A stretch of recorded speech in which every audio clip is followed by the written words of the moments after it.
Hi everyone, it's Deba-Do here. Thank you so much for joining me again today. I'm back from cruising the high seas with my sister. We were on the Royal Caribbean Vision of the Seas. We went to Honduras and Cozumel and Costa Maya and Belize, and we had a fabulous time. So let's get started on making a card today. And we will be using stamps by Deba-Do, their Meadow collection. Item number 6030496. In case you want to pick those up, I got these at either Joann's or Michael's, one of those. And I'll also be using some of these handmade flowers that I made using cardstock and some Tim Holtz Distress inks and a couple of pieces of bling that I picked up at Hobby Lobby. So I'm going ahead and I'm dusting my cardstock with EK Success powder tool, and that'll keep the embossing powder from sticking where I don't want it to stick. So I'm using Versamark and I'm inking up my stamp, and I'm going to stamp this piece of cardstock.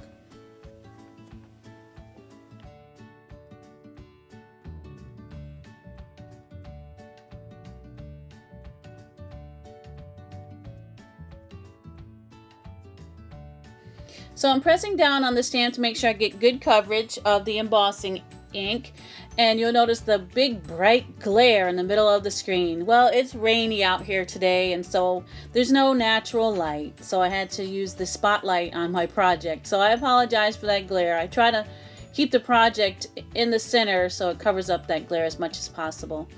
So I'm sprinkling Martha Stewart's Ebony Black embossing powder all over the image that I just stamped. And I'm going to go ahead and emboss it using my heat gun.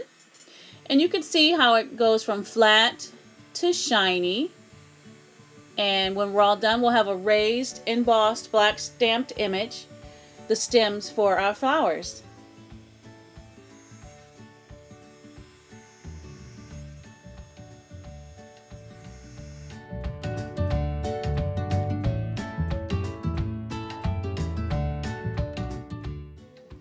So now we have our beautifully embossed stems, nice and shiny.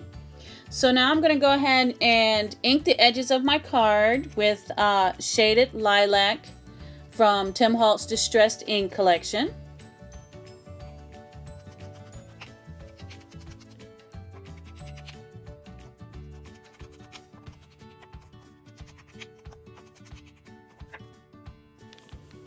Having inked all the edges, it's time to adhere the flowers to the card. And these flowers were so easy to make. I just used a Tim Holtz die cut and some distress ink and a little bit of hot glue. And there you go. You have easy, quick flowers. So after I load the new glue stick into my hot glue gun, we'll go ahead and adhere these flowers.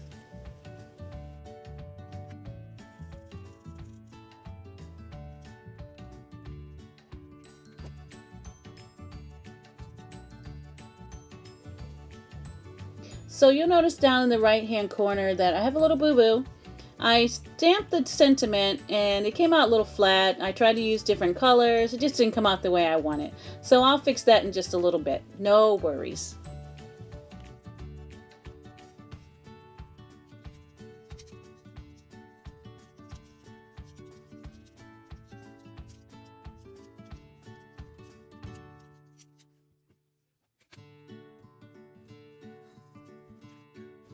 I love these flowers. They look so awesome.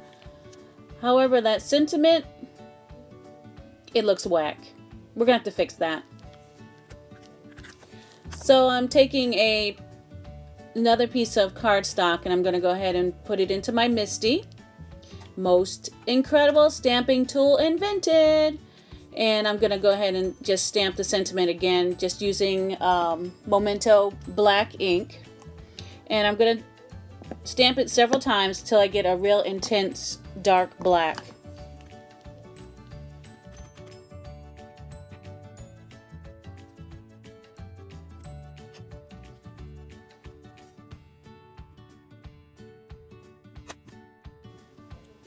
Being able to restamp an image several times is what makes the Misty so incredible. You can just stamp it Open it, re-ink it, stamp it in the exact same spot over and over again without getting that double image or smudges. That's why it's the most incredible stamping tool invented.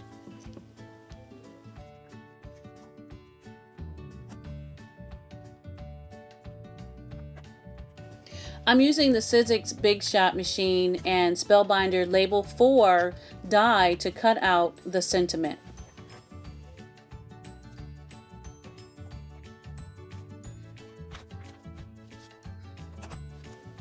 Next, I'm going to take some Tim Holtz Black Soot Distressed ink to ink the edges of the sentiment label, just to give it some more dimension.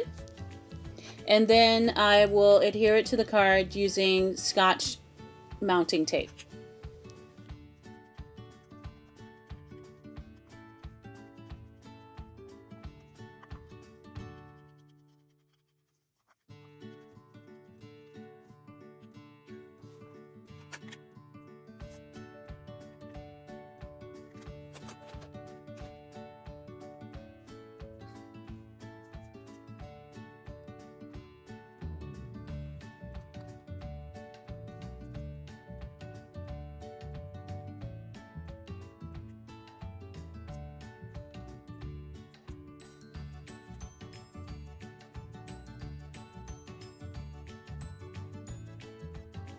See how nice that looks? There's no such thing as mistakes in crafting.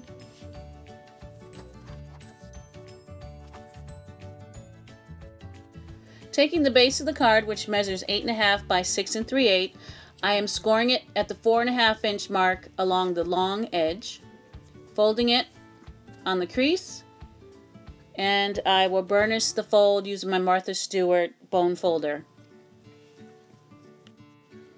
You'll notice that the fold is staggered, meaning the front fold is shorter than the back fold, and that's okay because once I adhere the image to the front of the card base, I'll adhere it so that it overlaps and meets, the edges meet, and then I'll have a nice purple border on the left-hand fold of the card. You'll see, it'll work out great.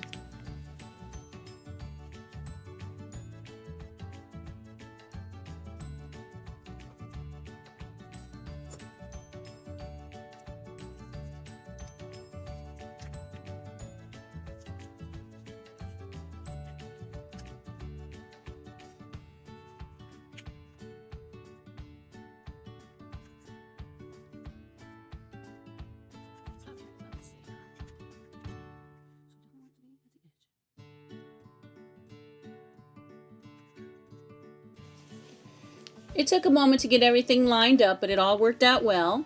I have a little bit of overhang on the bottom, which I guess I could leave it there, but I want everything to be nice and tidy. So I'm going to take my Tim Holtz ruler and my Martha Stewart's craft knife, and I'm just going to trim that excess off of the bottom there. The measurements, the final measurements for this card is 4.5 by 6.5 ish, and that makes for your standard A6 card.